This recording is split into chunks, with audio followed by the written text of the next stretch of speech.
So before the formal start, just a quick announcements to all the participants, those who are with us and who will be joining us subsequently. Uh, to maintain certain online protocols, we have made this HTTP on webinar mode, wherein the attendees have the option to put up their questions in chat box and put up their query in Q&A section. Because online little bit things are sometimes get very out of the control areas. I hope you all agree with that. So that is why I request all the participants to please put up their queries, maximum queries, as they are doing it since from 3 4 days. They can put up their queries in the chat box. Our moderator is there to handle all that, and you can also put your query in the question answer section also. And today and tomorrow is purely dedicated to the various tools and plagiarism. It's in the hands of the resource person how he will be taking the charge. Good afternoon to all. On behalf of Ravindranath Tagore University, I, Dr. Usha Vaidya, Head, Faculty of Humanities and Liberal Art, would you like to welcome everyone to the 5th day of short-term training program on research and innovation using technology, jointly organized by Faculty of Humanities and Liberal Arts, Faculty of Commerce, Faculty of Management, RNTU Bhopal, and Government Hamidia Arts and Commerce College Bhopal, RO University, Surat, and IIC Ravindranath Tagore University. Today's expert session will be given by Dr. S.K. Pathak. Dr. Sandeep Kumar Pathak is presently working as Deputy Librarian, Indian Institute of Science, Education and Research, Bhopal, since May 2013, and instrumental in setting up the state-of-the-art modern library at IISER Bhopal. He has rich working experience of 22 years. Priorly to joining before joining IISER Bhopal, Dr. Pathak has worked at IIT Mandi, IIT Kharagpur, IUCAA Pune, and Institute for Plasma Research, IPR, Gandhinagar. Dr. Pathak is instrumental for setting up modernized central library at IISER Bhopal. He served as mentor librarian for IISER Berhampur and founding librarian for IIT Mandi. Dr. Pathak has published 60 plus articles in different journals, national, international conference proceeding, and edited 3 conference proceedings. He is an editor of 4 international journals and reviewer of 2 journals. Dr. Pathak is the recipient of SLA Asian Librarian Award 2014, Tyler and Francis Young Librarian Award 2014, MPLA Innovative Librarian Award 2017, MPLA Academic Librarian Award 2018, MPLA Special Jury Award 2019.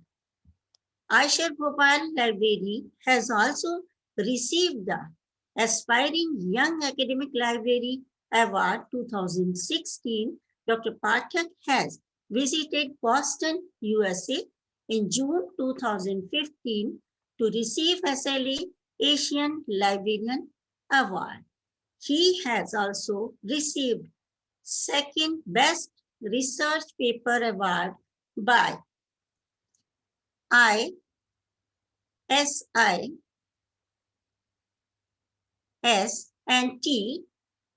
Maryland, USA in 2018. His current research includes data mining, scientometric studies, e-resource management, automation of library applications, setting up the state-of-art modern academic library system, national consortia for formation and working on One Nation, One Subscription movement. He has been invited as a speaker at several prestigious institutions. He has been invited as keynote speaker, resource person by various academic institutions such as Dr. Hari Singh Gaur University, Central University of Odisha, NITTR Bhopal, RIE Bhopal, NLU Lucknow. So, Dr. Sandeep पाठक, मैं हृदय से आपका अभिनंदन करती हूँ और आज के इस सेशन में हम सभी की ओर से बहुत सारी शुभकामनाओं के साथ मैं आपको बहुत सारा थैंक्स देती हूँ और the mic is yours sir, please start the session. Thank you sir. Thank you so much, Usha ma'am. Thank you so much for introducing me. And before I start, I would like to congratulate for having this STTP program. And I also thank Dr. Sangeeta Johari, who is coordinator of this program. So I thank you, Rabindranath Tagore University, Institutions for Innovation Council, Aura University, for having this, and university, yes, and IIC RNTU for having this session. And I also hats off all of you, all the participants. We know the current, the COVID situation, and as we know, it has become almost new normal. Almost every families are having this. So in spite of that, we all are giving our time and trying to learn new things. And during this scenario, coordinating such an event, and I'm attending few of the sessions, and I have seen it is going very well. So I congratulate you, and I'll try my best to what new things you can learn. And I believe in more interactive sessions. So what I will do, I'll continue my PPT for 45 presentation. Then I'll give live demo of 7-8 sites where, which will really help you for, research visibility. Because I more believe, being a researcher, we put lot of efforts to publish a paper. But we once publish a paper, we start, working on another paper. But I feel after publishing paper also, you need to put lot of efforts. You need to upload your profile, that publication and research profile on other platform. So, that is very, very important. Then only you will get, more citation. Because getting more citation is also very important. So I'll tell you what are the, platform where you should upload your profiles. And if you have any question you ask me, I'll give you around 10 to 15 examples where you should have your profile. Like a few days back, Srishti was talking about Mendeley profile. So these are the, things you should know what is the advantage of having this thing to, have more visibility of your research. Then you are a good researcher. So with these words, may I have permission to share my PPT, Sangeeta ma'am? Yes, sir. Yes, I can now share. Yes.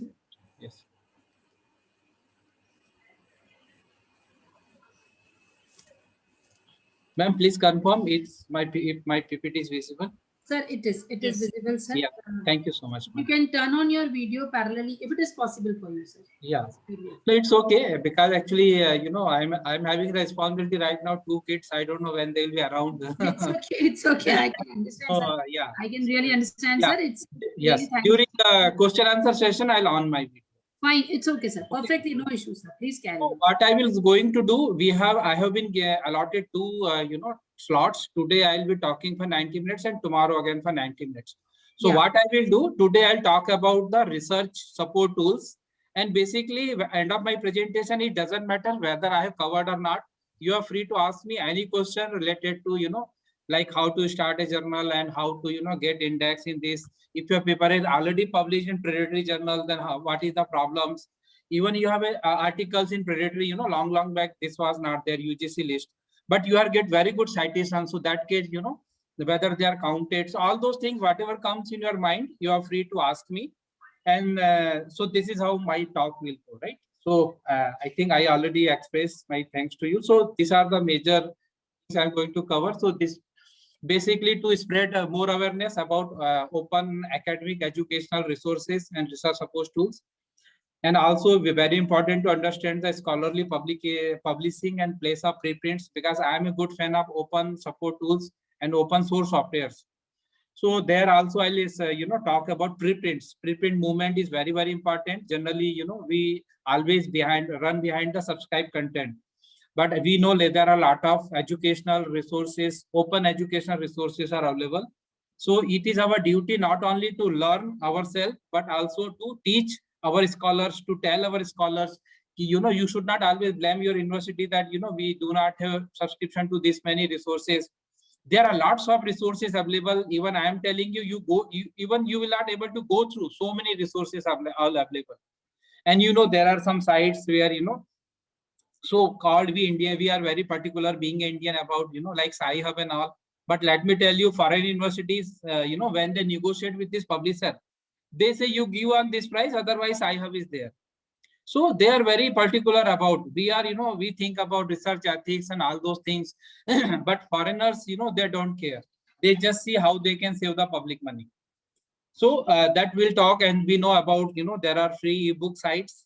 Of course, there are pirated sites, but there is no harm. I always say until this data is available, though we know there is a big fight going on in court between the publisher but being a researcher, wherever we get the information, we should make a use of this, right? So those part also, if you ask me anything, I'll be happy to share those link in chat box during question answer session.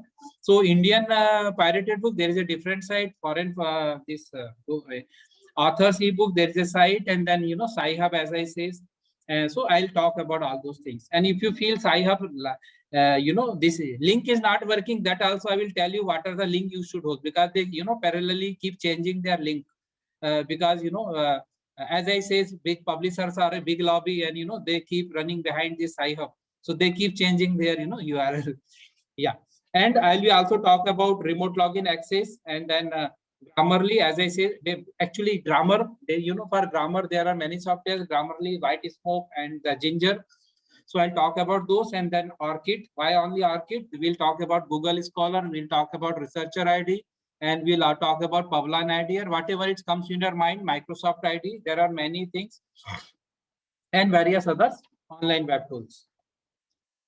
So let us first start, because when we talk about scholarly communication or scholarly communication tool, first we need to understand what is scholarly communication and why it's required actually, right?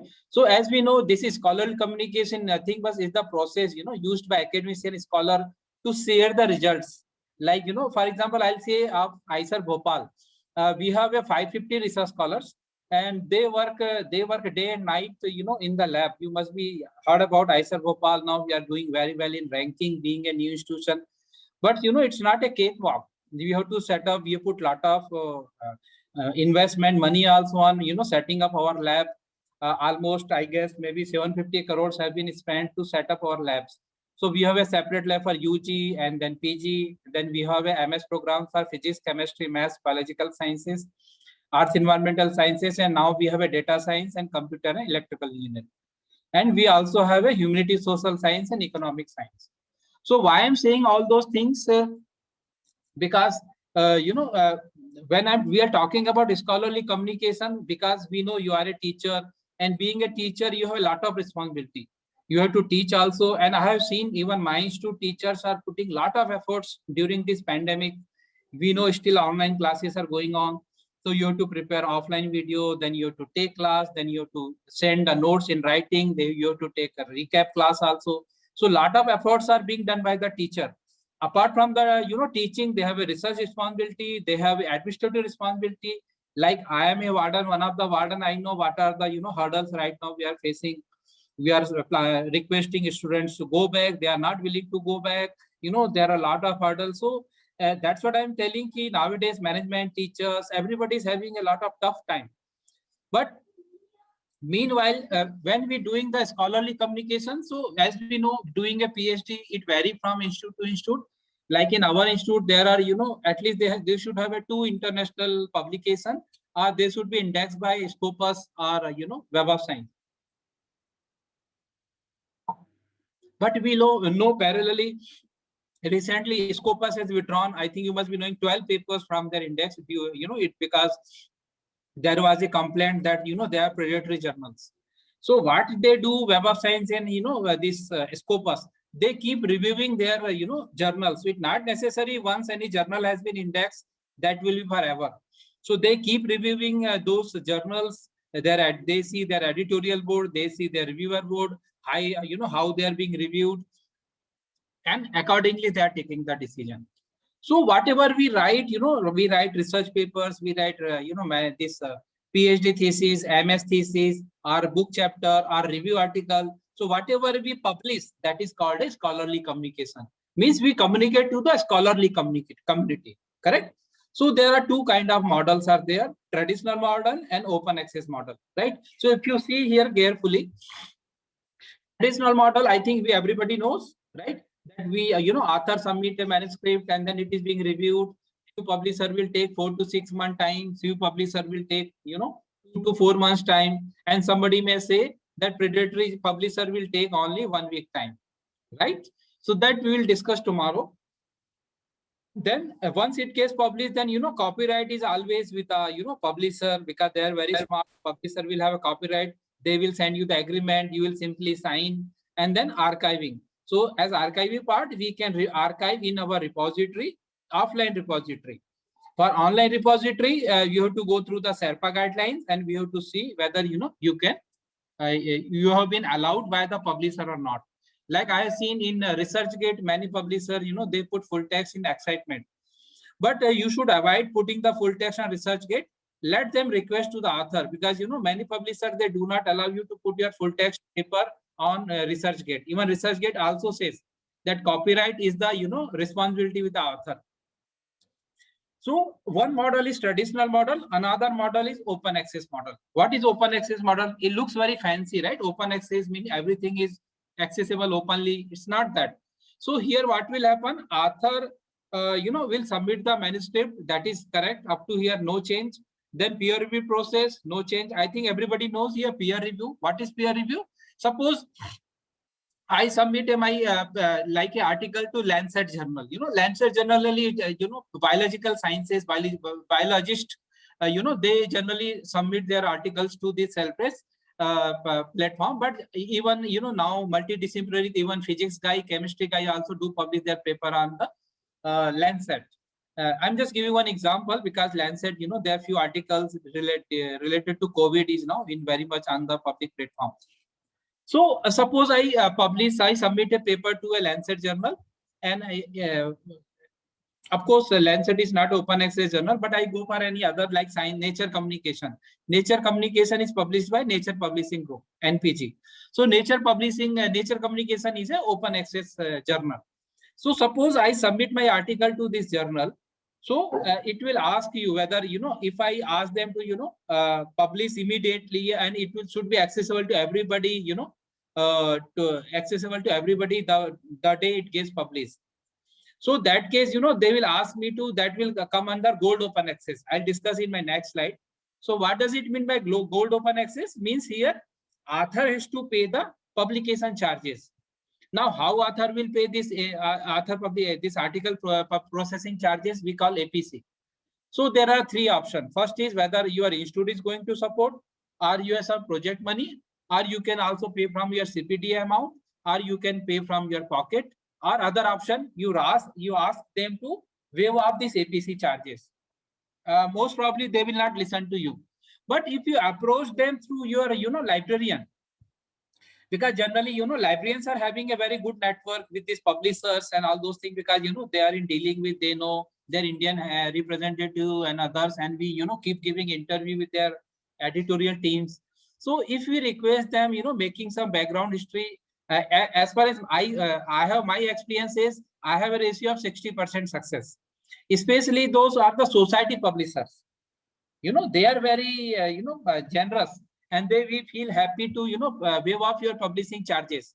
But in case of commercial publisher like Springer or Oxford or say like RSC, ACS, yeah, elsewhere, they are very rigid. And so there you need to, put all those data, how much you're spending on their subscribing contents and all those things. So coming back to this slide, there are two models, traditional model, open access model. Open access model is for the open access journals. Now, this is the cycle of scholarly publishing cycle, like, as you can see from here, just give me a second. Yeah. So this is like publication, you have to, discovery, disseminate. So first is the research data, you have to analyze, then you publish. So authoring will be involved, because every manuscript there is an author, there can be multiple author. It will be peer reviewed. Peer reviewed means there every journal there is a peer review board.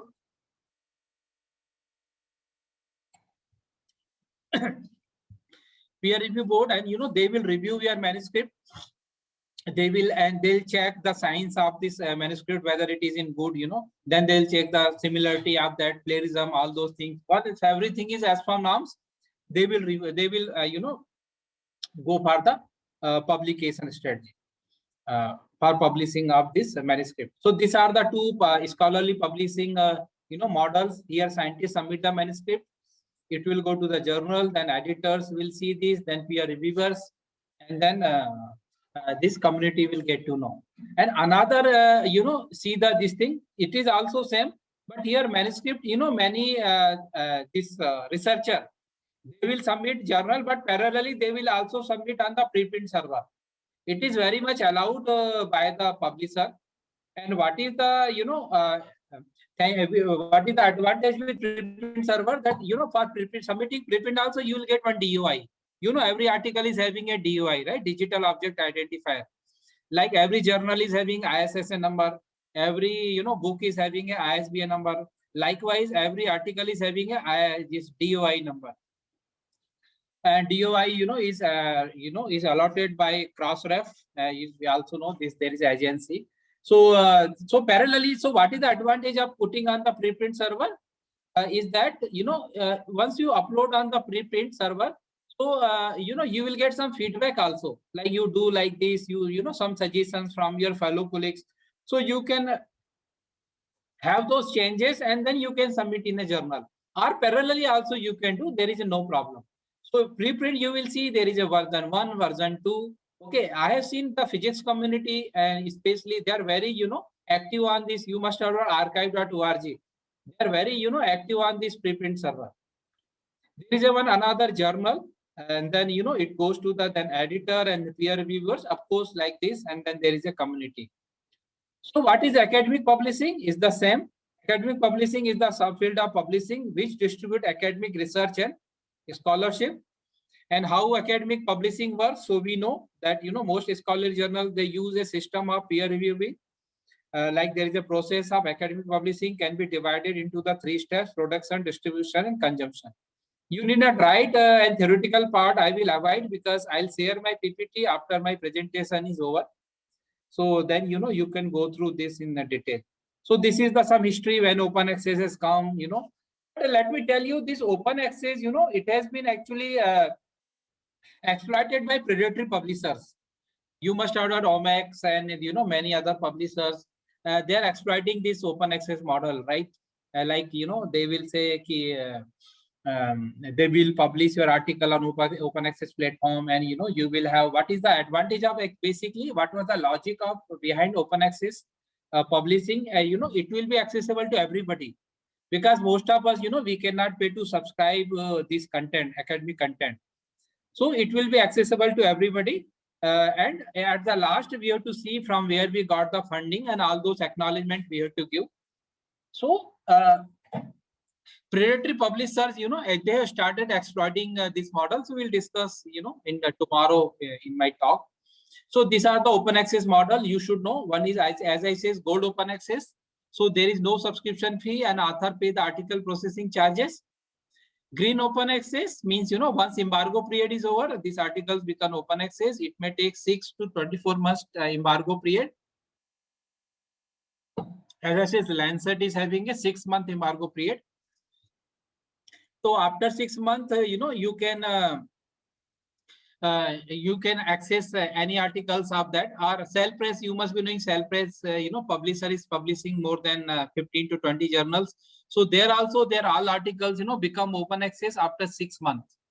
So like today, any article is got published, it will become open access after 6 months. So that we call embargo period. Okay. Then there is a hybrid open access, bronze open access, platinum open access. So being a researcher, you should know all this terminology, correct? Now let us move to the open access educational resources, which is the actually main, because to make scholarly communication, first we need to know what are the resources, and then I will tell you the platform where you can increase your visibility of your resources, correct? So like these are the like open access e-journals, open access e-books, open access patent resources, open access ETD sources, National Digital Library of India, open access e-prints. I'll be talking about those. Like today I got a call from someone, there was a recently one invention in our institution about, producing oxygen by, they made an instrument. So it quickly, generate the oxygen. So they says, now IISER Bhopal is, started generating oxygen. So how it will be made available to the our. So thing is that there is a process, like researcher, he will first patent his research, and then he need to commercialize with some agency, and then only it will be made available to the public on the public platform. So there are certain, this. So let me start with the one. There's the DOAJ. I think many of you must be knowing the Directory of Open Access Journals. So what I will say, many of us know all these things, but how many we really use, how many we really make a use of this, that we need to assess. Like first, being a librarian, it is our duty to make a list of all those resources on the library website. That is very, very important.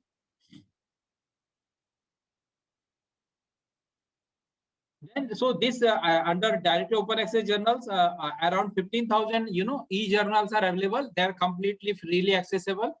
You can classify them subject wise, and then you can make available listing on the your website. And DOAJ is supported by big publishers, and it is, let me tell you, these all journals are highly peer-reviewed journals.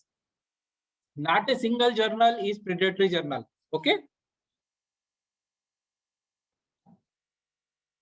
You see their sponsors elsewhere, Cambridge University Press, American Physical Society, or all this IEEE, IOP, Sage, Wiley, all big publisher, Stringer, they are supporting.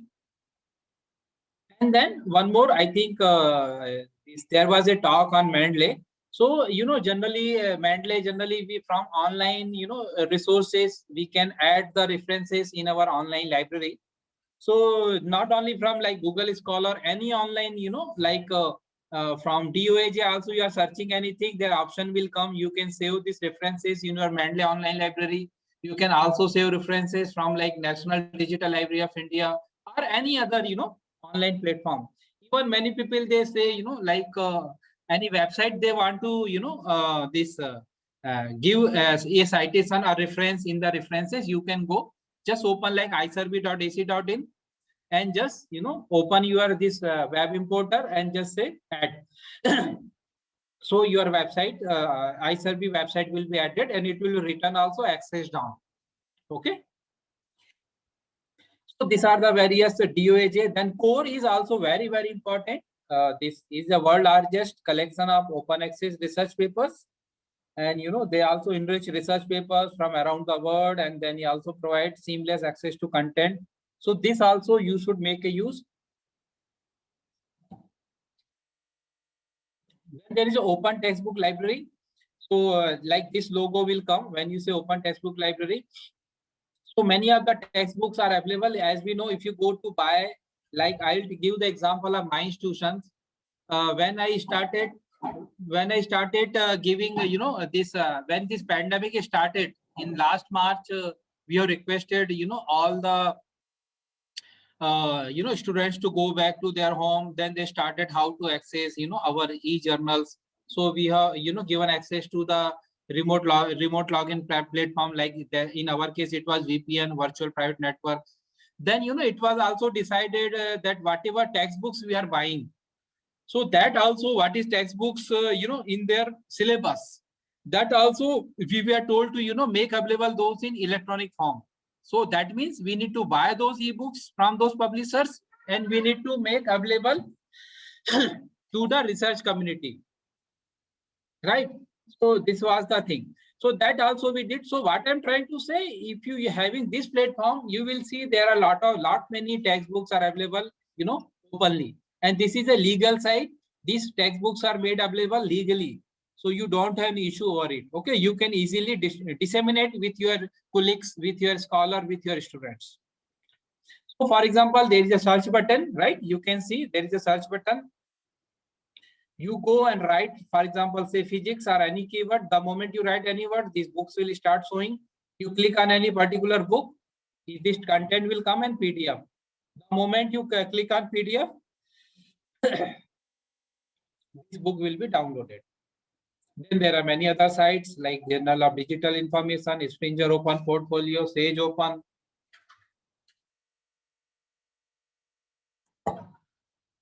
So these many, these are made available. Open access e-journals, BioOnline, Biomed, PMJ, PLOS.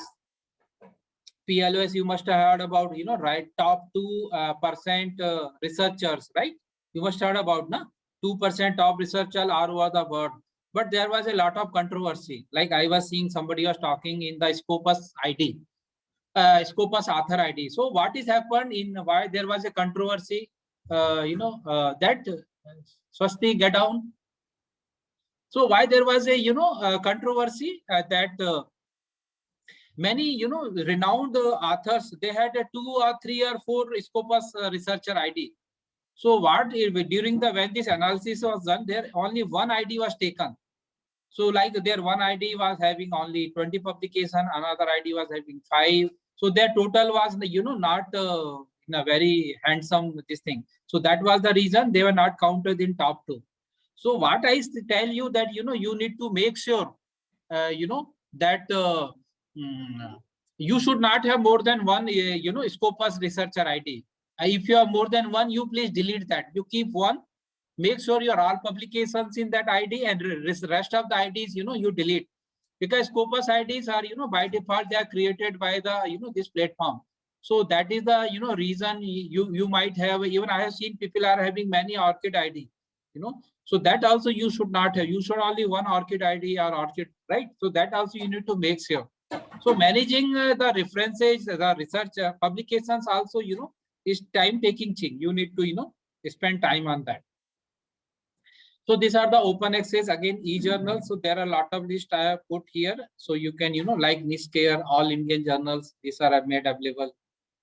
UNESCO is also supporting this open access movement for scholarly communication, scholarly publications. So like, if you go to UNESCO, there is a search open access publications. So you can write, many policy matters, many scientific information when you are planning to write any project, all those things, some number of drafts are available here. Like I just given the word library. So you can see a lot of, data is available on that, see program, meetings, periodicals. So a lot of this, especially when you are, applying for funding and all, these documents will really help you. Because what I know is getting a funding from the ministry nowadays is not a big task. Only thing they are not receiving sufficient, sufficient applications. So you will be surprised to hear that, people are actually not aware of those schemes. So those who are aware, they're getting, it's not that they are doing a big thing. Only thing they are tapping the opportunity, right? That is actually really, really important nowadays.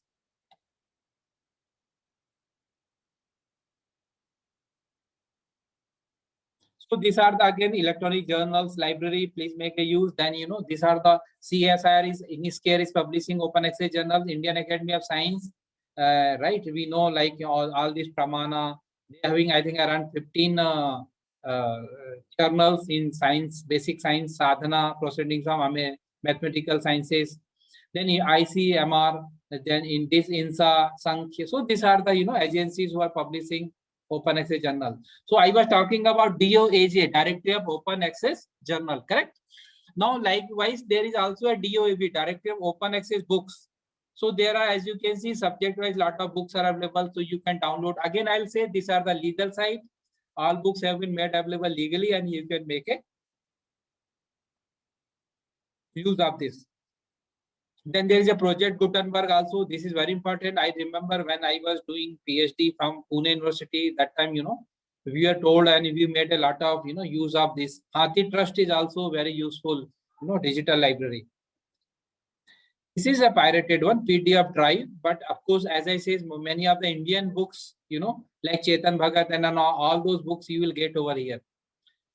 Generally, I say, people like those, when they're using such sites, if they want to share, they should share by their personal ID. They should not use their institutional ID.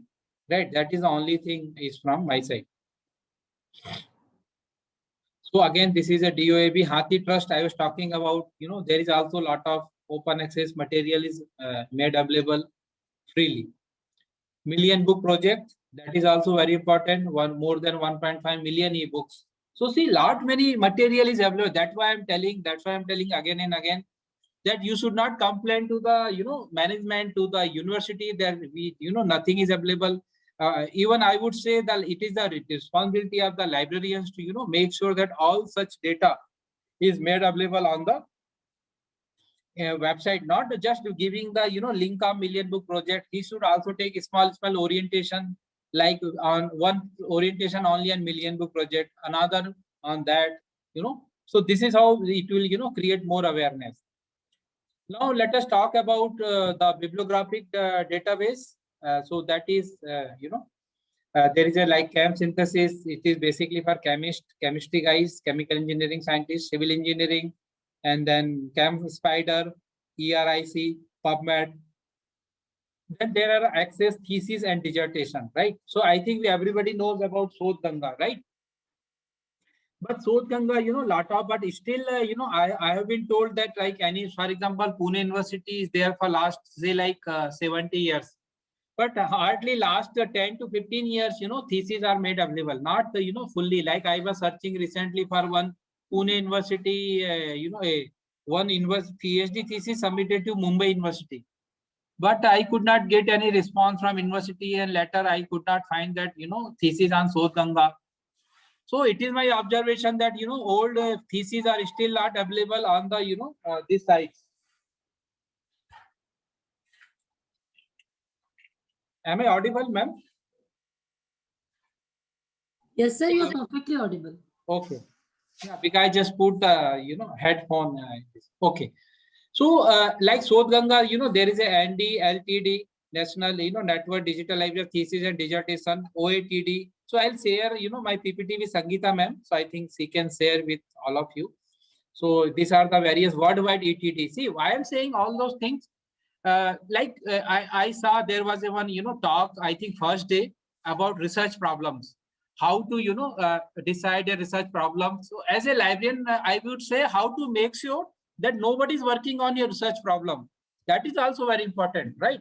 Because there are cases, I'll not say many, but at least 2 to 3% cases where they come to know later on that, somebody is already working on that area.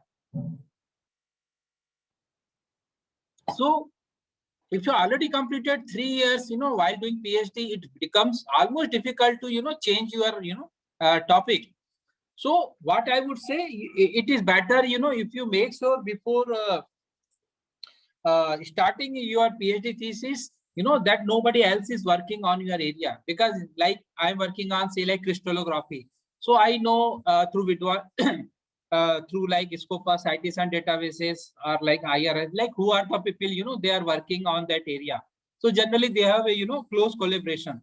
So once I decide my PhD, topic for my, researcher, generally they discuss in that group, like, am I going to, I'm going to finalize this, anybody has any issue. So that is the one thing that like Dr. Srishti was telling about this Mendeley profile. So Mendeley group. So Mendeley group is also that, those who are working in your, areas, you add those guys, in your Mendeley group, and there you can make announcement. So generally people have this practice, they share. So what is the advantage?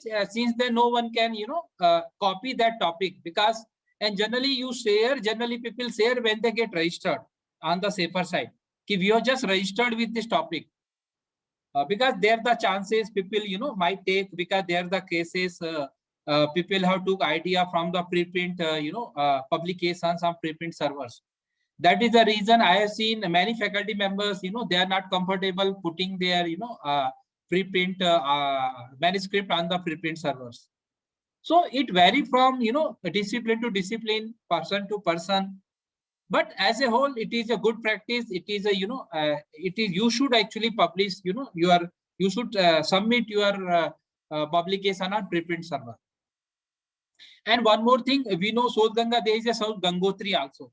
So South Gangotri, we know it is a reservoir of your PhD synopsis and all. So there also you can go and check whether somebody has already started working your thesis or who has already worked on the similar areas. So that will, give the hint that, what topic you have decided, whether that is fine and there is no issue. Okay. So these are the various electronic thesis repositories where you can go and you can search thesis on the same area. But again, tomorrow I'll be taking a talk on the plagiarism, similarity. So because if you find anything on the net, you read and then you write in your word. If you take something in excitement, so let me tell you, whatever is available on the internet, even you take the 3 line as it is, software will catch you from where you took 3 lines. And UGC guidelines, right? 10%. It should be below 10%. So those things we'll discuss in our tomorrow presentation. So these are the worldwide ETD repositories. Now there are few Google services are also for academics and researchers like Google Books, Google Scholars, Google Patent Search, and Google Database Search. These are the open access directories, like we know DOA, Directory of Open Access Resources. So an authority, then there is so there are various, such this like repository 66 maps. So there are various repositories are available. Open access patent database. This is really helpful. Those who are working in management, law database, or they have been given this, incubation responsibilities, are those librarians who are, associated with this work. Open access subject gateway. So these are the subject gateways like ChemDesk is there, ChemWeb is there, Indian Bioscience. Okay, so these are the, I'll share my PPT, so I'm not reading all those stuff. These are the open education courseware, Carnegie Mellon, Harvard Open Courseware, John Hopkins, MIT, NPTEL, Open Michigan, right? And then Tufts University.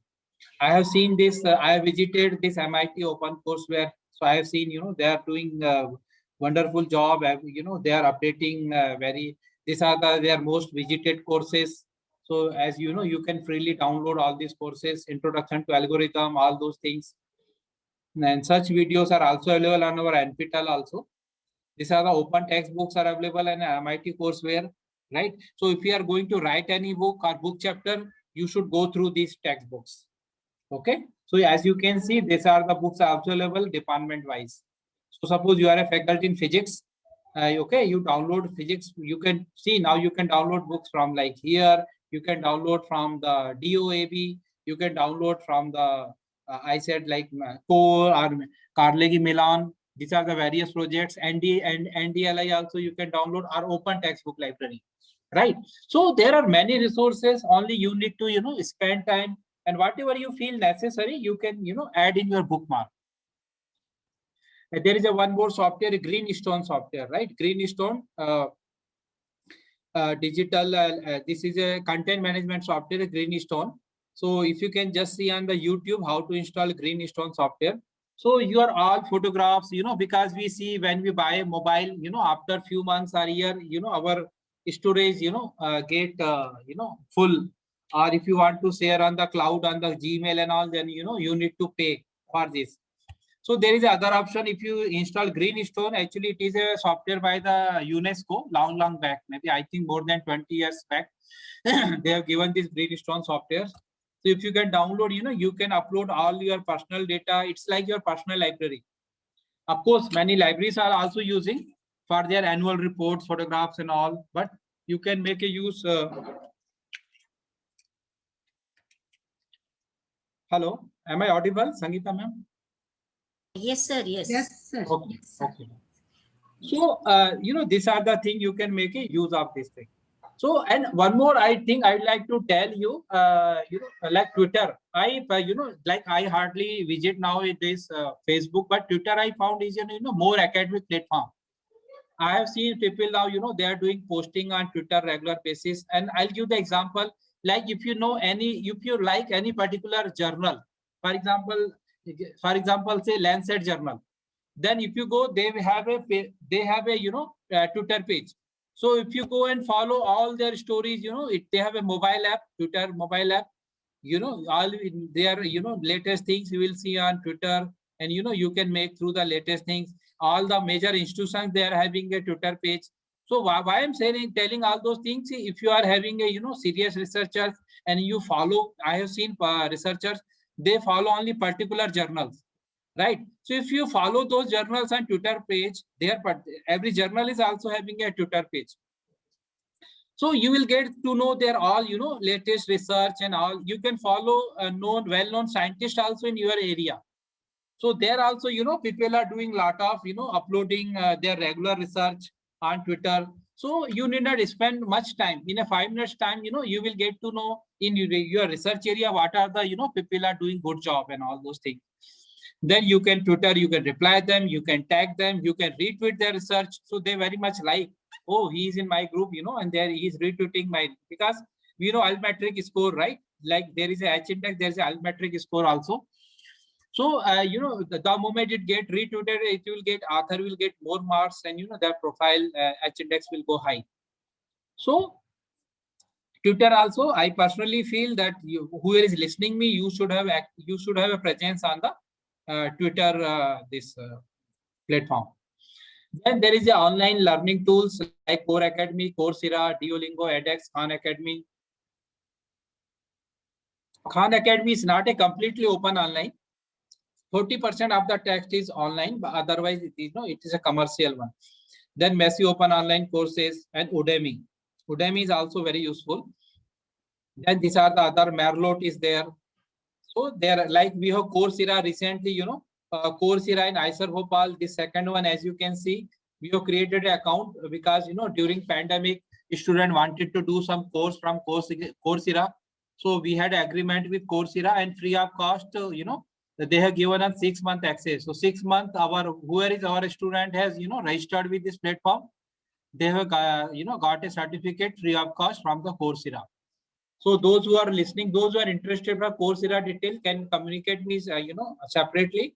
I'll tell you the steps how to get login. They have an office in Bangalore, and they are helping the institutions. So then these are the research various networks, which is also very, very important. Nowadays, you should have a presence. Even I have seen people, LinkedIn. For every article, they create a, account at LinkedIn for their research article. Now you see how much people are, ambitious. I'll say they are proactive to get more citation for their publication. So that's what I was talking about. I'll discuss about post-publication. What are the things you should know to have more visibility to your, publications? Then only you will get, more citations for your, for your publication. So like ResearchGate, Mendeley, Zotero, these are the things you should have a profile over there. Academia.edu, MyScience, Vivo, IRINS. IRINS institutions can have a profile, and then IRINS is done by the Infinet Center, Gandhinagar. So there you can contact them and then research first. So actually the issue with us, whatever is easily made available to us, we don't value. That is the problem I think we all are having. For example, NDLI. NDLI says government is spending a lot of money on NDLI, but hardly, we see this. Pathak sir. Yes, ma'am. There's a request from the participant. Can you please move to the previous slide? One of the teacher requested. Yeah, this one. Okay, so you want me to again, I'll be sharing my complete PPT with you. then you can share with them. Fine, sir. Fine, sir. Okay, ma'am. Yes, sir. So, Sir, question बाद में लेंगे. Yes, ma'am. Once presentation is over, then we otherwise, you know, what will happen? This rhythm will go on, and other participants also will get disturbed. Yes. And I personally feel that questions should be taken in the last also. They can note down, right? Yes. Otherwise, you know, we may go on the wrong track and okay, ma'am. Okay, sir. So what I was trying to say is we everybody know about the National Digital Library of India, but let us ask ourselves how much we have made a use of this platform. You know, more than 350 crore has been spent on this project. But if you ask somebody, mostly they will say, oh, there is nothing, only a metadata, you know. So if somebody says like this, that means he has not thoroughly gone through this NDLI. So what I would suggest, there is a registration, that is just a formality. You make your registration. Now they started giving registration for institutions also. And then once you make registration, you can download any full text. And they have also made available a lot of, you know, e-books. That would be important for you. There are a lot of question papers are available for you. And there are a lot of, you know, other data is available for the researcher. So that one need to explore. And if you are interested, NDLI is also, you know, interested. They can open an NDLI club in your institution. So you write to them, Professor P.P. Das, that, you know, you are interested to have this NDLI club in your institution. They'll be happy to help you.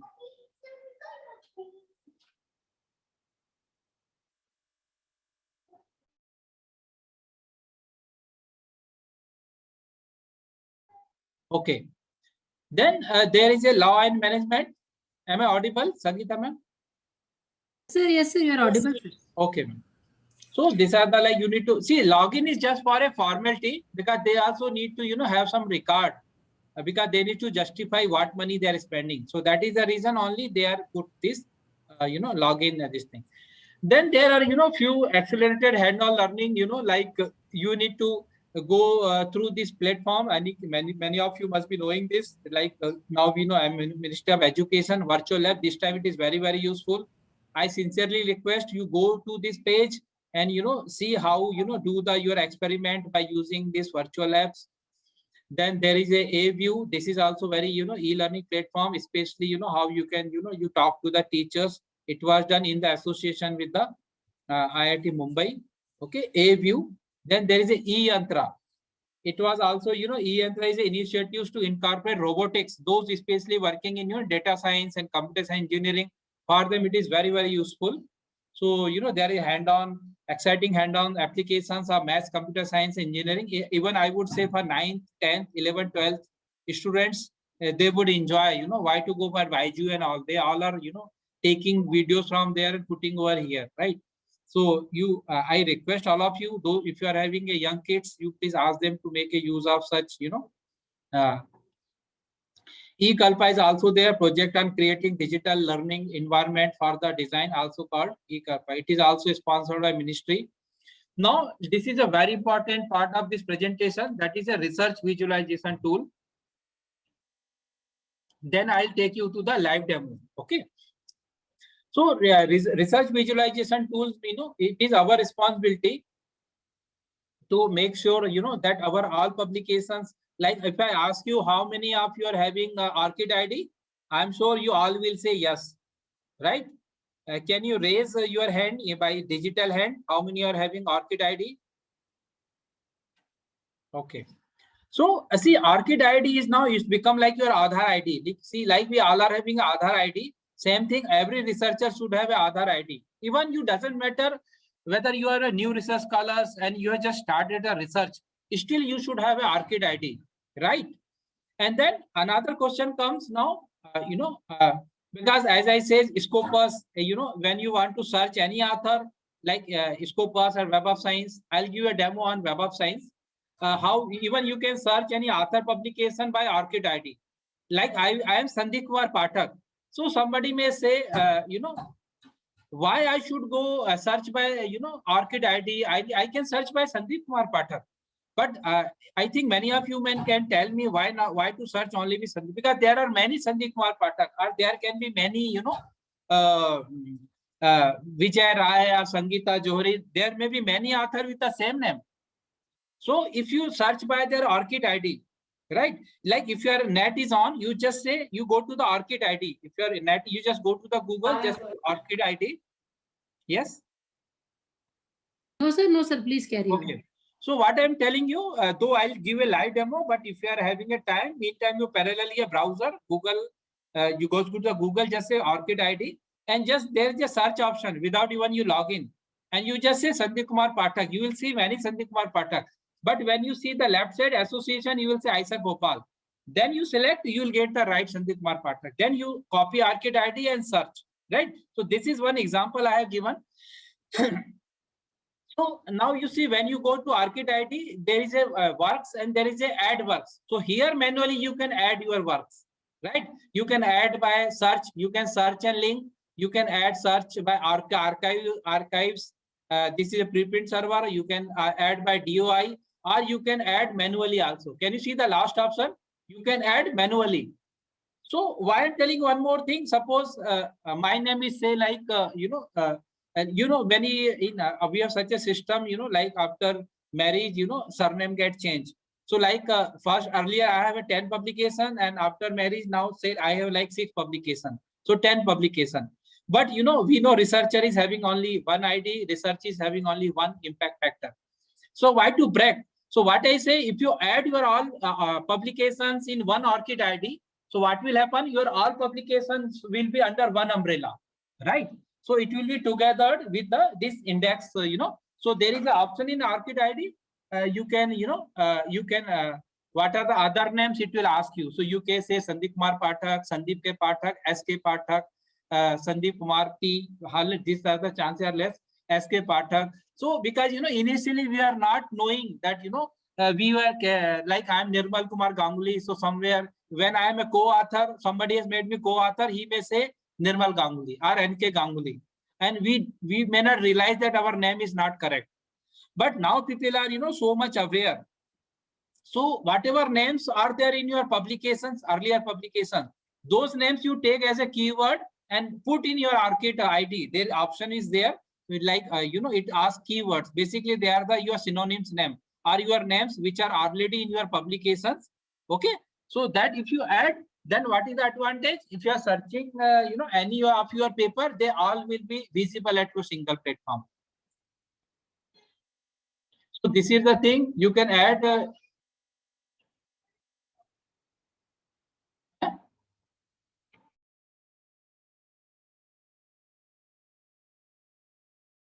Just give me a second. Just give me a second. Yes, sir.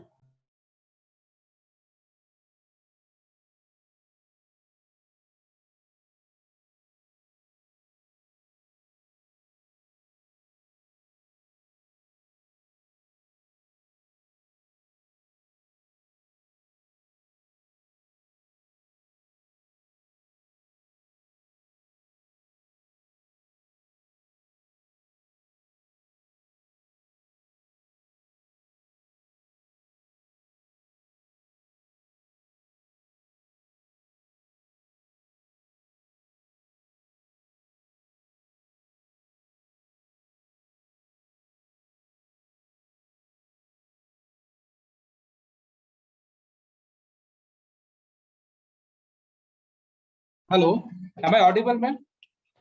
Yes, sir, you're audible. Okay, ma'am. So yeah, sorry for the interruption. So see, ORCID ID, I'll give a live demo also. Whatever you wish, or you have a questions, you keep ready, because I also know when you are attending such a distance class, then there are some lacunas. So this is how you can add your works. Okay, then. So why I'm telling what you can add, suppose many of the articles we find they are not even indexed by Scopus or Web of Science, doesn't matter. Still you can add, like you can add your MS thesis or your PhD thesis. You can add full text or abstract. But what is the advantage? Like other this platform like Crossref and all those things will start showing your research, and you are likely to get more citation. Okay. Then there is a IRN. This is basically for the head of the institution. Those who are in this presentation, you may have your IRNS ID for your researcher, for your institution. So every researcher will have page and IRNS page. So for this, If you are interested, you need to, write to the InfluMed Center, Gandhinagar. For example, see, this is the IRNS profile of IIT Madras, 594 publication, professors 287. The moment you click on any of the professor, and here you will see there's total number of publication of IIT Chennai, right? IIT Delhi. These are the green open access article, gold open access article, bronze open access article. This is the impact, right? You can see from Crossref, citations, right? So these things will come automatically. You just need to provide a Scopus ID of your all faculty members, and this ID will be created by the InfluMed Center. And they are doing this free of cost. Vidwan database, I think many of us we know. So once again, I'll request those who are in this listening, they attending this platform, attending this talk, they can write to the InfluMed Center, Gandhinagar, and you should have your Vidwan profile. There is a page also, you can directly online request, because see, nowadays many of the committees also government is taking the name of the experts from this Vidwan database only. There is one more Indian Citation Index. If you want to see your publication in any of the Indian journal, you can see over here. Microsoft Academic. See, this is like a Google Scholar. Only Google Scholar, we need to create a profile. Microsoft Academic, your profile is already created by the Microsoft Academic. Only you need to update. Like in my case, I have seen many of my publications were not there. Now you see how many articles are there, right? That's what I'm telling you. A lot of articles are available on open access platform. Only it is our duty to, use, like you see 48,000 journals, this many institution publication, this many topics. So these are the, they are very useful when you are doing a literature search or you are working on some areas, right? What are the work has been done in your area? When you are planning to, decide your topic, PhD problem, then these sources are very, very helpful. Like these are the profile. This was my profile on Microsoft Academic. Then I uploaded, a few of my papers. And now open education resources. Now publishers again, started giving support to researchers on their website. So again, being a librarian, it is our duty to again, list all those things on our library, especially ebooks. Whenever they offer ebooks, start downloading. Now coming back to the preprint servers. So as I says, I am a big fan of this preprint servers, because they are very helpful, and even the like article published in RSC, ACS, or any other big publishers, they are very expensive, but you will get their preprint version on the servers. So what is a preprint? Again, I'll not go in very theoretical things. I'll share my PPT. So preprint is a complete scientific manuscript that is uploaded by the authors to a public server, correct? The preprint contain complete data and methodologies. It is like a complete paper, but just before print. So we call preprint, right? And after print, we call post print, correct? We also call reprint. Those who are senior faculty member, they must be knowing, earlier that's what was happening. If any article get published, they were sending us, 10 copies of our article called as a reprint. So we, we used to see those things, very, that was a different pleasure we are getting. So this is the, this flow of these preprints, like conduct research, preprint submit, post, journal submit, journal accept, advance, online publication, journal publish, industry, like. So these are the things I'll be sending, on my PPT will be with you. These are the various open access ePrint archives, like archive.org, CERN, Chemical Science Repository, COPPRINTS, Cryptology, ePrint archives, ePrint networks, HAL. So these are the various ePrint archives. Archive.org is the first and most popular, preprint server, especially for physicists, electrical engineering, and instrumentation science guys. Archive, Agri Archive is for the agriculture scientists. This is for the earth environmental science, educational archives, engineering archives, psychological archives. See, I hope you are getting what I'm trying to say. See, in this archive, you can search. You will get many of the articles published in like social sciences, right? So this will help you to make your literature review. Okay. And this will also show you what are the work is already being done. Another advantage, See, many of this content must be available on the paid platform like Science Direct platform, or Wiley, or Oxford, or Cambridge. But here you will get almost same article, 99% content same here. And one more advantage, if you refer any preprint, this paper is very much you can refer in your references. That is very much allowed. And nowadays, most of these preprint submissions, they are also getting DOI number. This is for biological sciences, we call bioarchive, medical sciences, okay, chemical archive. See, once this is stopped, you must have heard about, like there was a open S, it was a, like whatever is from government funding that should be, made available to everybody. Then there is a new concept, one nation, one subscription. So what now people, publisher has realized, they are doing a lot of cheating, they are charging a lot of money. So they are slowly starting. So you see publisher like RSC, ACS, started preprint movement just to tell the society that, we are also contributing. You must have heard about like Science Direct elsewhere. European, European Union's countries, they have boycotted Science Direct elsewhere because of this reason only. Monopoly. And what these publishers are doing, slowly they are buying all small publishers. That is also a big worry. Like you see this Mendeley. Mendeley was an open source software. Still it is an open source software, but now it is owned by the elsewhere. And a few of the features now limited. Earlier there was a, we can see journal finder and all those things has been removed.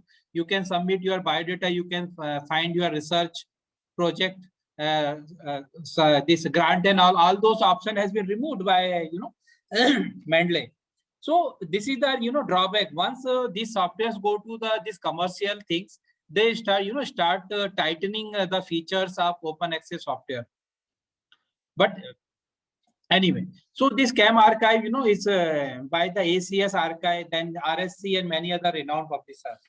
Tech archives for technology, there are very multidisciplinary preprint servers.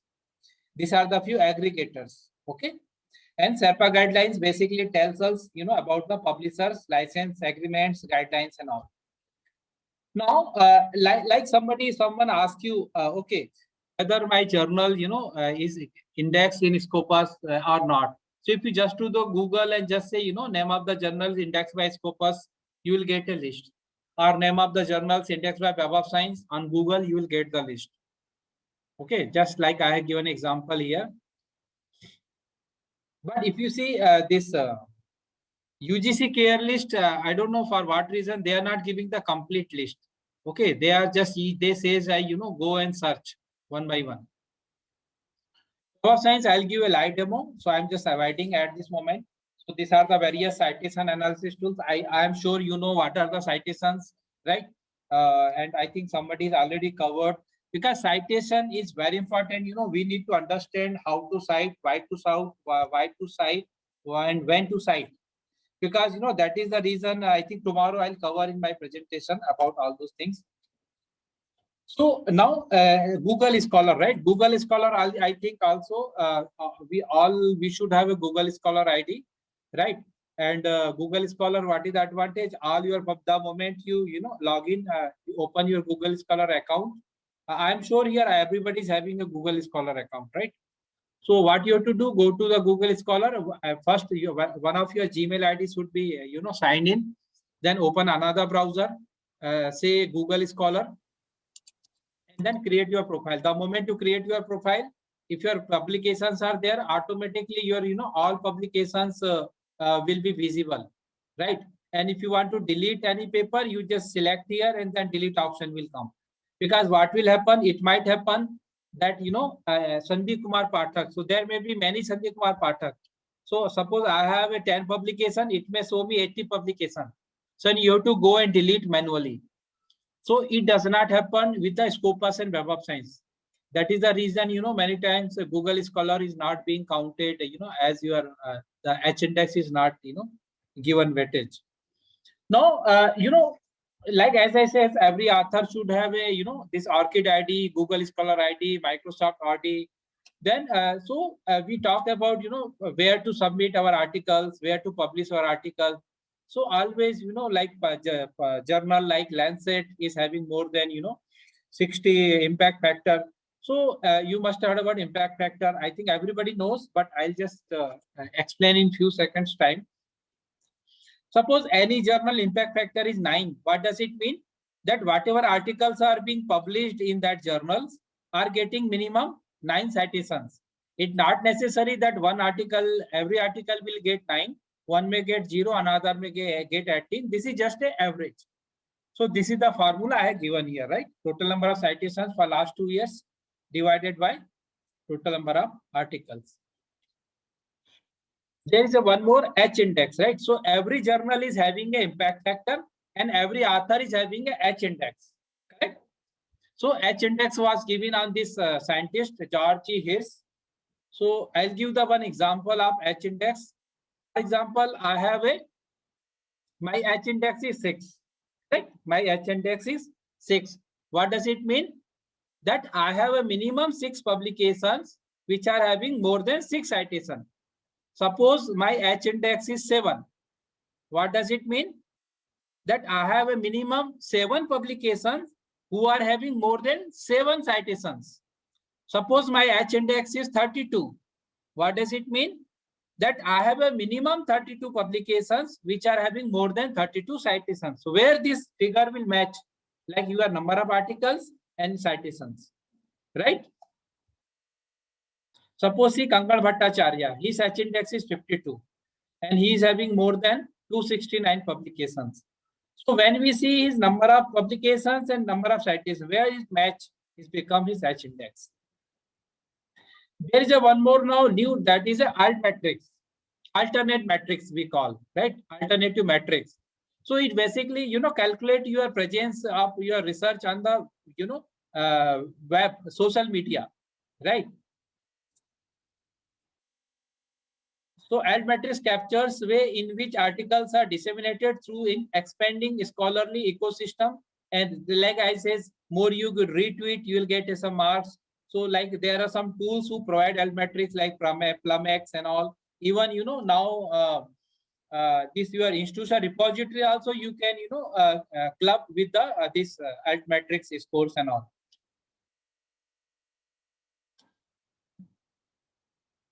So these are the some Altmetric tools, Altmetric Impact Story, Science Card, PLOS, Plumex. Okay. Embargo publications I already talked about. Like every journal is having their, like this is like British Medical Journal, their embargo period as you can see here. So every journal is having their own embargo, policy. Now I was talking about doctoral thesis and dissertation. So I think we already talked about Sodhganga, right? There is a ND LTD Network Digital Library of Thesis and Dissertation. Sodhganga we know everybody, and then we can download any PhD thesis. And then there is a Sodhgango 3. It is a reservoir of PhD, proposals, programs. This you should be aware. Then there is a educational, this discovery tool where all the resources you can, discover at single platform. So there is a Viewfind. It is a open source discovery tool. So you may ask your computer science person to download this Viewfind. So your all institutional publications will be accessible at single platform. Remote login access, as I says, during this pandemic, we had provided this remote login access software to our students. So, they can get access to our resources on their residence also. Okay. So like in our case, we are providing VPN, virtual private network, where there are other softwares also like EasyProxy, OpenAthens, and then of course VPN, Shibboleth, InFAT through Infininet, Remote Access. Now Remote Access also having a mobile app. And then, we also requested few of the publishers to provide credential-based access. Regarding grammar software, so we know it is our duty, those who are weak in English, we should provide them some software where they can correct, their grammar. So it costs around 2 lakhs rupees. So every year we subscribe. But, I have wrote one paper also. Ki government should take such initiative, where we there should be our own, we call Atmanirbhar. So we should have our own Grammarly software, which can take grammars and all, and we need not pay. Now you see almost many of the institutions are buying, this money is going outside. So it is our responsibility to, build such a softwares, where our grammar can be checked. These are the small things, like anti-plagiarism softwares. Still we are using all the foreign softwares. So,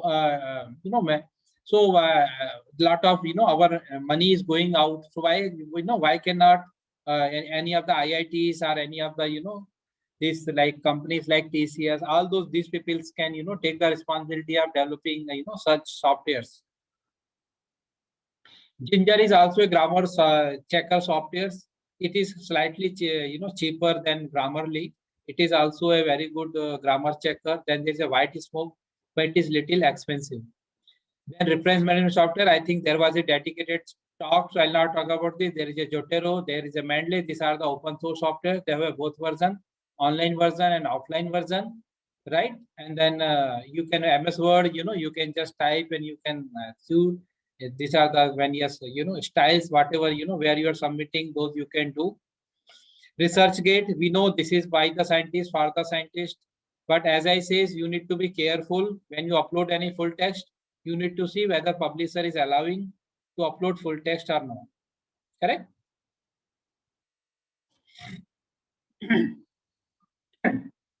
Analyst, I think many of you know, when you want to have some resources from InfluMnet, you can have this analyst, and then you need to pay some charges. EPG Pathshala is for PG students. You please make a use of this, especially for teachers. You can always give the references when you make a syllabus. You give references where all those things you can mention. So Suddhi, we know Urkund has been given by InfluMnet Center Ahmedabad. Vidyamitri is there. There is a Swayam Prabha, and then those who are looking for funding can go for ePrint. Then there is a MOOC softwares. I think everybody knows. Swayam is the Indian version of this MOOC. And what is Swayam? It is a study webs of active learning for young aspiring minds. So we know this, it is supported by AICT, NPTEL, UGC, and many other bodies. And being a teacher, we should do at least 1 year, 2. It is equivalent to the refresher course. Being a research scholar also, you should learn new technologies and you should have some course. And being a teacher, we can also contribute some tutorial also here. Like we have NPTEL lab at IISER Bhopal, so I'm developing one course for librarians. And I have contributed one video on human library which is available on Arpit and YouTube. So there are various things you can contribute to this platform, and make a use of these things. So if you log into this, you can log in by Gmail ID, Google your ID, and like Google ID, and then it will tell you what are the courses you are registered, what are your scores, and all those things, like my courses, all those things. I am sure your medals, your scores, everything is visible over here.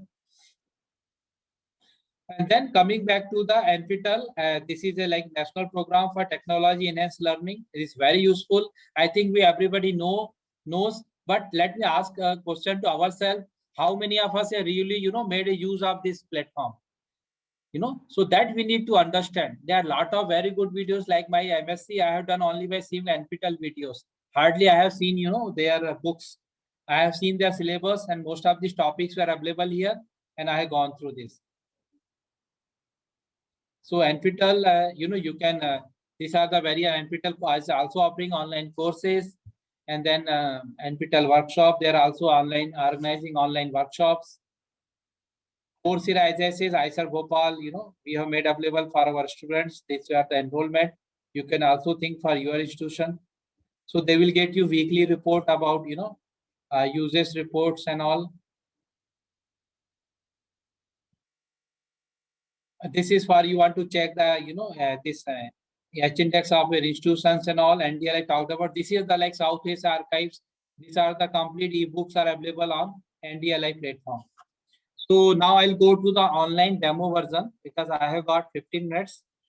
So, but what I say is that, what we need to understand, being a researcher, whatever resources are available, you make your personal library, you make the bookmark and explore. We need to give time. You see, a lot of literature is available. Only you take the help of those researchers And you see, you will also save the time of your guide also, your faculty member. Otherwise, for each and everything, you keep asking, they will also, because they have a 6 to 8 students, they need to give to time to all the students. So you need to see where, you can save the time. So that is what we call, that was the thing today, scholarly tools. Means you make a use of scholarly tools such a way that you save your time, you saves the time of the teacher, and you do a quality research.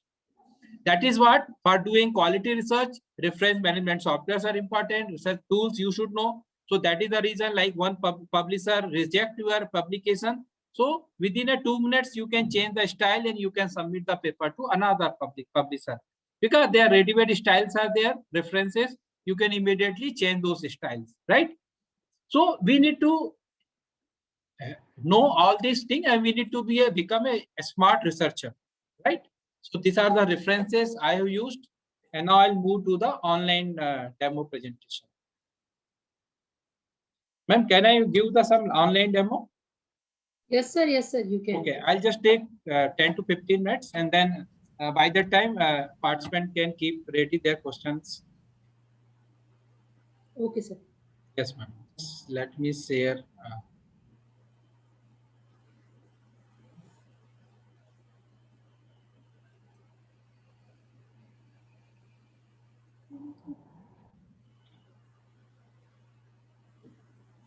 I hope my screen is visible, ma'am.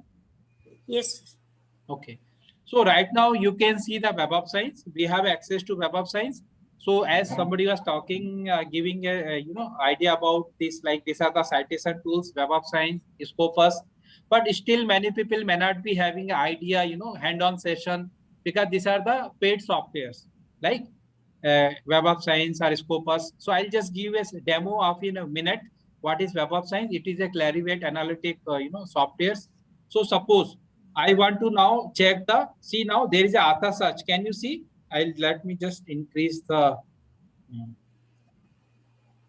I hope you can see now. There is a author search, right? So if you click on Yes. author search, right? So once you give author search, it will ask you name search or Web of Science researcher ID or ORCID ID. Can you see here? ORCID ID, Yes. right? So suppose you know ORCID ID, you just put the ORCID ID relevant, articles with. Now I just say Sandeep. Now you see Sandeep Kumar. I don't know. I just say find. Two author records find, right? It is saying 2 papers. Now let me go back. So this is how you can do that. One more option. Sorry. Pathak Sandeep. Let me just show you. Now you see Pathak Sandeep, I given 5 papers are coming, right? See, now all 5 papers are coming. Now suppose if I click here, so I see material today proceedings, Journal of Polymer Research. I know I am a librarian, so these are not my papers, right? Alternative name Sandeep Kumar Pathak. So here you need to be very particular. You cannot, select this because this is not your paper. So what I suggest you, if you see like this is your paper, for example, you can check by the publication. Then you click on this name. Okay. So here you will get your all publications, actual publications details, right? So these are all like my publications. Now you see, you can see the H index and everything over here, right? Author position, second last positions, everything you will see here. Now let me show you one more example. Now suppose I want to see the H index of say, I said Bhopal, right? Or institutions in Bhopal. Let me first search institutions in Bhopal. So I'll just say Bhopal. And here I'll not say topic, right? What I will say organization, enhance, or I will say address, right? Bhopal should come under address. Let me just give search. So now you see here left side. Can you see here left side? See, I said Bhopal 2057 publication, NIT Manit 1596. Manit is here. This is NIT. See now both are same, right? NIT System and Manit Bhopal, but their publications are different. Council CSIR India 1350, because we have AMPRI, but CSR they have many labs, so this could be AMPRI only. Then ICAR 1321 public. If you give more options, you can see all these institutions from Bhopal. Can you see over here? Yes. Yes. Now you see their publications also there. Like this ISER Bhopal 2058, then and Manit, Barkatullah University 1100 publications. But you will see there are few institutions, they are not in India, Bhopal. Like Boston University is not in Bhopal. Why it is shown here? Because what is happening, that many of these authors, you know, of this institution, they have collaboration with another universities, right? Another university author. So that is the reason, you know, these universities are shown here. But if you really want to see or you want to do a study, you can, you know, just select, you can refine. So you will have it. So only those will be there, or you can exclude. Suppose I want to remove exclude from Boston. So I just say exclude. Sorry, I should have put exclude. I put refine. So what will happen? Only this university papers publications will be visible here. Just a second. So now suppose we want to see the publications of only ISER Bhopal. So what I will do here?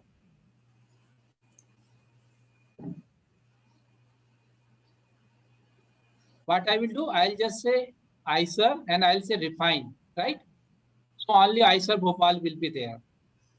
So these are the publications of ISER Bhopal. Now left side you see year-wise coming. 2021 98 publication, 2023 3. So this year-wise breakup is there. If I give more option, all year publication will be visible. Then these are the, you know, documents, how many are review article, editorial, meetings, okay. And then research organization enhance, means they have a collaboration with these many institutions. Now if I click on authors, authors means ISER Bhopal authors. So all ISER Bhopal authors will be, you know, visible here. If I say more options, see these are the authors of ISER Bhopal. But again here you will see many, you know, like but this is not the author of ISER Bhopal, faculty member of ISER Bhopal. But since they are having a collaboration with a different, you know, institution, that is the reason they are also visible here, right? Now, suppose you want to see the H index of ISER Bhopal, right? What I have to do here, since I refined ISER Bhopal, I'll say here analyze result or create citation report first. So once you say create citation report, what is the H index of ISER Bhopal? 67. What is the total number of publication? 2085. If you analyze here, year-wise they will come. Right? So year-wise publication also you can see over here. These are the like year subject-wise publication. So these are the, you know, you can play with all those things. Right? Now, let me go to the other thing, that is Scopus, right? Scopus also, it is a paid one, but we are not subscribing Scopus. But again, you can see, you can create your, you know, profile over here. Like it was my profile when I created when I was in IIT Kharagpur. So this is how you can create. Kudos. What I would suggest, what I was telling you, Scopus platform, you make sure that you have only, you know, one profile. If you are having more than one profile, you please delete it. Kudos also, you should have your research profile, so everybody is able to see. Humanity Commons also, you should have your research profile. What does it mean? You create your profile and add your publication. That's it. You need not do anything. You are getting what I'm trying to say? All these pages, like, you know, this Mendeley profile, you have to, you know, have an account in Mendeley profile. That is how all these sites, you should create your account and add, like Fixshare. Fixshare is also very, you know, useful to get more visibility for your publication. There's a one more impact story, right? Impact story, you can just join by, you know, Twitter account, or you can also go separately, you can log in. So impact story also, if you, what I'm telling you, these are the things now even my institutions, faculty members started doing. So if you do by now, you will find yourself that you are doing the advanced things, right? So as I says, you should have a researcher ID, you should have ORCID ID, you should have a Microsoft ID, Google Scholar ID, ORCID ID, Scopus ID, Kudos, Humanity Commons, Fixair, Impact Factor. Not only that, just to give more major platform for your research, right? Then you will say tip, there will be a lot of citations every day for your, research. So I think this is from my side, ma'am. I think now I'm open for question answer session. Yes, sir. Thank you very much, sir, for this amazing session. There is a question, sir. One research scholar, how to provide keywords for most effective search in open sources for your topic? No, I did not get what you're trying to say. Yes. That trying to give the keywords for their manuscript, right? Yes, sir. Yes. Yeah. So see, generally people say, like, the author is the right person to give the, keywords for their manuscript. So he or she must be knowing what are the area are being covered, in that manuscript. But I heard one site is there, I'm forgetting. I'll share that, link probably by tomorrow. You upload your abstract, it will say what are the keywords, which are the prominent keyword you can give for your manuscript. So anyway, so what I'm trying to say that keyword always should be, very, it depend on a manuscript. But what I can say, not about the keyword, but the title of your research, title of your manuscript should be very simple. I have seen the, manuscript where, when their top title was simple, they got lot of, citations and more, visibility. If you put, like PhD topic, I have seen your my institution, even I cannot read them, properly. They are so complicated. They put the keywords, looks like, इस पे तो किसी ने काम किया ही नहीं होगा. Because, they are very tricky and, very long titles. That is all fine in case of thesis. But in case of, this research paper, our title should be as simple as possible. And as in case of keyword, I think keyword should be very specific. What topic, you are going to be discussing in the manuscript. Yes, ma'am. Yes, sir. Sorry, Usha ma'am, just to add on, actually the question is like the keyword is for the keyword, how to provide keywords for most effective search. Like this question was also raised yesterday by some participants. Okay. That, what kind of keywords, like I can understand that. Okay. For literature search, for example, right? If I want to search, then how I can use the effective usage of keywords? So, ma'am, that is the first thing. There is no keywords. See, there is a two search: basic search and advanced search, right? Basic search, only this problem comes. You give some word and like for example, when we search like say Google, if you say like Sandeep Kumar Pathak, many Sandeep Kumar Pathak may come, but you say Sandeep Kumar Pathak plus IISER Bhopal, then selected search will come. So there are some, tricks there, like how to use this. So that I will, tomorrow, presentation, I'll show one slides, how to use these words, how to use these, punctuations and all those things. So to get a refined search is there. Yes, ma'am. Yeah, so in addition to what sir explained, Sangeeta ma'am, I think there's a very important point which you're raising. For example, if I'm writing an article on neuromarketing for that matter, right?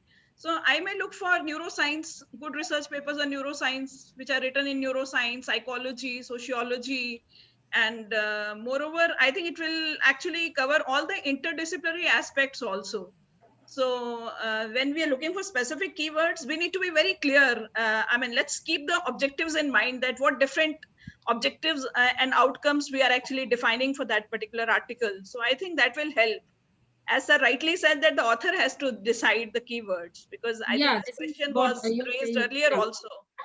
Yeah, because since from 2 days, the participants are actually worried about. But yes, the keywords, the importance of keyword is that, for an example, if I am writing on entrepreneurship, let's suppose, and then my subject is specific to women, or maybe to whatever we say, the sustainability and entrepreneurship. So I will decide these words as an author, and then if you are thinking to write on the same, so definitely you will be searching the things based on these words. So this is the importance, and that is why Pathak sir said that we take sorry to say, for entire academic fraternity, we take keywords very casual.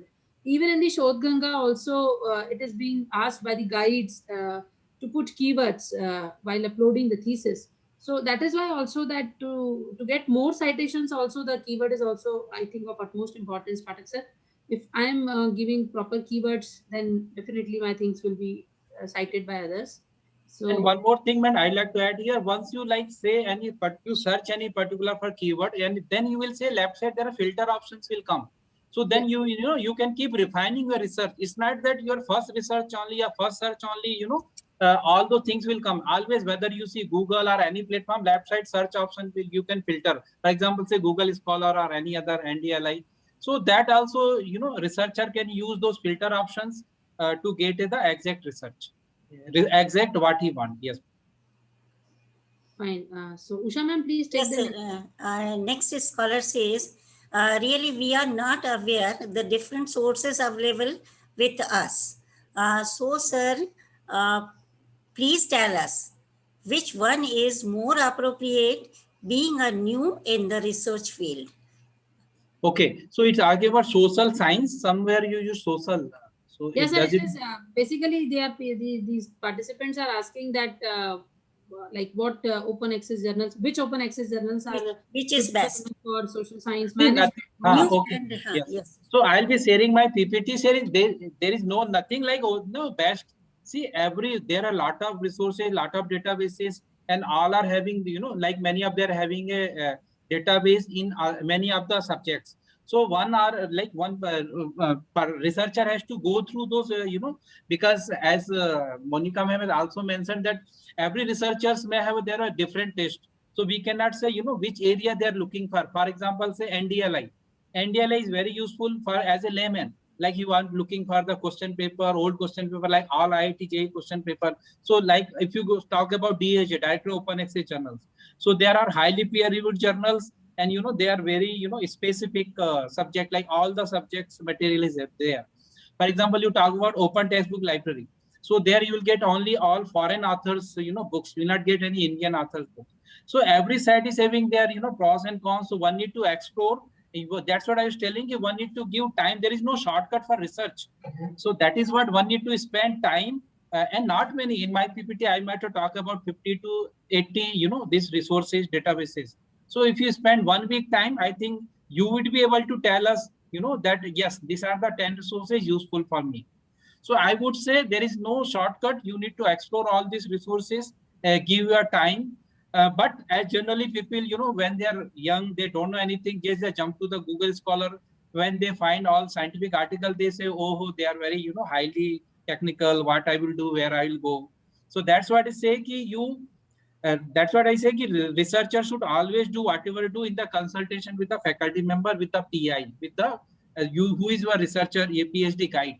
So they are the first thing you should not do. You take your whatever you do, take their guidance, take their help, and then accordingly you do your research. Thank you, sir. One question is related to open access software. Which open access software are useful for commerce, economics, and management? Common, as I says again, DOAJ will be there for the journals, DOAP for the books, SPSS is for the research analysis when we are doing, this PhD thesis data analysis when we have this online. So it depends, on you need to again explore the softwares, and like JSTOR, I would say.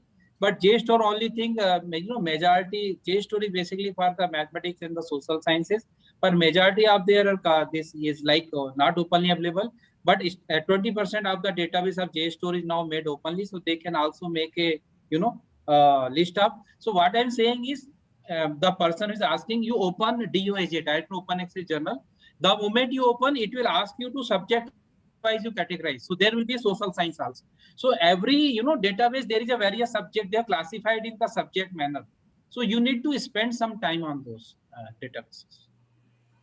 I think, sir, like the scholars, when they are asking for the specific, I think I would like to edit here that sir has given somebody has rightly said, and even I called sir as an encyclopedia, because having the knowledge of this much of open access journals and all the sites and everything, first time whosoever will listen, he will think like, since from 6 years I am listening, sir. Monica ma'am, sir is our brand ambassador. Sir हमारे साथ 6-7 साल से हमारे साथ हैं. Deepti madam भी मेरे साथ हैं इस प्लेटफॉर्म पे. शायद दीप्ति मैम भी इस बात से एग्री करेंगी अगर वो अभी मुझे सुन रही हैं कि सर हमारे साथ देखा भी है. हाँ, तो दीप्ति मैडम एक बार वीडियो पे आए और हम दोनों ने ही ये बात शुरू की थी मैम सर के साथ 2000 मेरे ख्याल से, जहां तक मुझे याद पड़ता है 14 या 15. तब से सर हमारे साथ हैं. ये सर का हमारे साथ 6वां-7वां कंटिन्यूअस सेशन है फॉर द रिसर्च स्कॉलर्स. और हर बार सर सारे स्टूडेंट्स को ये बता के जाते हैं कि इतने सारे सोर्सेज हैं. और जो सर ने कहा वो बिल्कुल सही है. There is no shortcut. Even asking like knowing about किसके लिए क्या है. सर ने ओपन एक्सेस कहा है. हर एक में हर एक फील्ड है. उस फील्ड में जाना, उसको देखना, उसको ढूंढना, शायद ये 6 मंथ्स या मे बी उसके बाद के मंथ्स जो रिसर्च का एक बहुत इंपॉर्टेंट कंपोनेंट है, that is review. And I think Pathak sir, initially what you said and what Dr. Kavita Indrapurkar said on the first day, sometimes students wants their space also to work on. It's like if at the first side they come to guide and then guide say कि इस पे काम करो, that also they feel little bit awkward sometimes. उनको लगता है कि हमको impose कर दिया. तो there is a two school of thoughts on it again कि मैं भी गाइड हूँ, दीप्ति मैडम भी गाइड है, मोनिका मैडम भी गाइड है और बहुत लोग और गाइड्स में जुड़ रहे हैं. तो दोनों ही बातें हैं. अगर आप कुछ ढूंढ कर लाते हैं, आप कुछ मटेरियल निकाल कर लाते हैं, आप कहते हैं कि हमें इस पर काम करना है, इस पर इतनी रिसर्च हुई है and we want to explore that, like Kavita quote about financial literacy, or maybe I quote about neuromarketing, which I did with Dr. Neha. So it depends on both way. But for that, what sir has insisted today is कि क्या क्या sources available हैं. और as a librarian sir हमें हमेशा मदद करते हैं. हम सर के साथ हमेशा रहते हैं. स्कोपस सर के पास है, लाइसेंस्ड है. हमारी यूनिवर्सिटी अभी उसको नहीं हमने सब्सक्राइब किया है, but anyways sir always help us to get the good articles and journals. And personally अगर आप वेब मंडे पे, मैंने खुद भी कल मैम प्रैक्टिस की, थोड़े दिनों बाद फिर से मैंने प्रैक्टिस की, because we as an administrator हमें बहुत कम समय अब मिल पाता है. We are into research by heart. We want to do that research, we do it with our scholars, but independently बड़ा मुश्किल होता है कई बार इसको कंटिन्यू करना. But when I did it, believe me, when you want to download certain papers and you want to add it into library, it is merely a half an hour job, and you download 10-12 papers in half an hour. So things are that easy, but getting out the things out of that content, making a conceptual understanding, developing a framework, sir's daughter is there. So that is tough. So for that, we are trying to ease out the things by our all dear scholars to know you about that. And further, the resource person like Pathak sir is always being helpful, and he will be sharing his presentation. तो आप उसमें देखते रहिए, करते रहिए. और अभी नहीं, ये जर्नी 2.5-3 साल की है, आज की नहीं है, अभी तो शुरुआत है. तो आपको बीच बीच में बहुत मदद मिलेगी इन सारी चीज़ों से. एंड सर ने एक बहुत बात बोली जो मुझे सच में बहुत दिल से छुई कि जानते तो हम लोग बहुत कुछ है, नेशनल डिजिटल लाइब्रेरी भी जानते हैं, कोर्सेरा भी जानते हैं, बहुत चीज़ें आ गई हैं. The question is how much we are exploring that. And I think Vinod sir is asking that there is one more research network, Semantic Scholar. Yes. Yeah. So can we have account there also? Really help. That is the advantage being a, it's like a one family. So whoever is knowing, they can just share their information. So I think that would be also helpful for other scholars. Yeah, so fine, that can be done. And one more question is, sir, is there any e-resources for lab testing which gives idea where testing equipment is available or not? Can you repeat the question? Is there any e-resources for lab testing which give idea? That yes, it's a good question. Tomorrow I'll update. I have noted down. So tomorrow I'll update, because I have liberty to have one more talk tomorrow. So I'll just update. Okay, ma'am. Yeah, definitely. So Usha ma'am. Yes, one more question is, please sir, elaborate the importance of citation and how to increase your visibility to get more citations. Okay, so I think my talk was on that only. So see, the citation means it's very simple. I think tomorrow I'll be talking about this. Cite means, we know when we are writing a manuscript. Suppose I am writing a paper, say like, history of Bhopal. So when I'm writing a paper on history of Bhopal, I would see what are the, already paper written on Bhopal. I'll go through those papers, books and all those things. So it is my duty, whatever I have gone through, it is my duty to go cite them in my, at least give the, those in my manuscript end of the part, I have to give the references. And suppose there is one article, one paragraph from, say, like from Dipti ma'am, I take as it is one paragraph. So it is my duty to say quote unquote, and for example, Dipti then comma 2012, whichever years he has written. So see, manuscript is not about, whatever you are giving, you need to mention, cite all those things in your manuscript. That is very, very important, and it gives a credibility to our paper. Like when reviewer will see, I have gone through these 20 papers and I have given those references, so it increased the credibility of my paper. Now coming back to the citation. So suppose I have, cited Dr. Dipti ma'am paper, so she will get one, citation because I have cited her paper in my manuscript.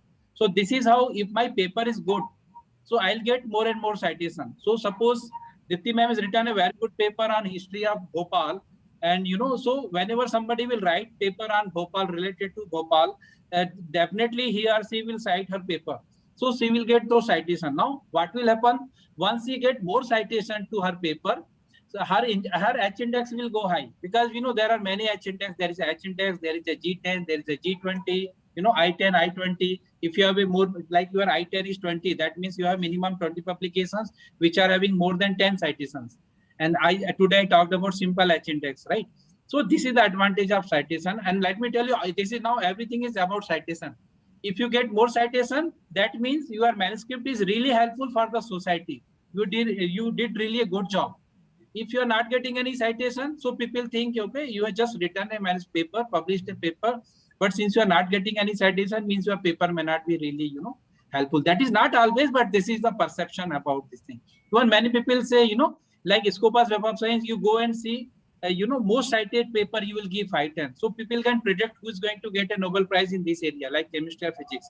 So sometimes there is a guessing also, like top 10 authors, so they can make out of this, top 10, this person, out of 10, one of them may get a Nobel Prize. It's not always correct, but there is a guess. So citation is very, very important, but it comes after once you write a good paper. Now, second point about visibility. So I think today I talked more about this thing, how to increase the visibility. You should have a like ORCID ID, Google Scholar ID, many other things I talked about. So please go through my PPT. You will get a more idea, how to increase your visibility, your visibility, but your manuscript, your paper should have a good work. Otherwise, whatever profile you upload, it is not going to increase your visibility. So quality should be there in your manuscript. Yes. Yes. Thank you, sir. Thank you very much. This session is very. Members, mera bhi chota sa. Yes. Sir, I want to ask one question. Yes, If we are cited some papers or two other research scholars, so then we have to mention in the reference or bibliography. Actually, it's a very big point nowadays. Ki what is the difference between reference and bibliography? Other views or mention on that. So, no, but you says you are going to cite your own like a researcher paper or your own paper. My own paper. If I my own paper, then it is called the self. This self-plagiarism. So why in that case, if you want to cite your paper, you can cite it. You call a self citation. But if you like search in Scopus or Web of Science, it will segregate your, if you've seen, I'll just give an example of, ma'am, can you give me 2 minutes, Sangeeta ma'am? Yes, sir. Platform is yours only. Okay. So I'll just give a live demo. I just open Web of Science page. So when you see like IISER Bhopal, I showing the H index. So total number of citations. So it says self citations itne hai or total citation. It always classify. But this is actually healthy practice. Even I have seen here also. What people do, like I have a Sangeeta ma'am is there, and she is having 8 students in her group. So what generally they do, because ma'am subject area is almost same for students. Topic may be different, but major wider area is same. So of course they will cite each other paper because this is a good. Even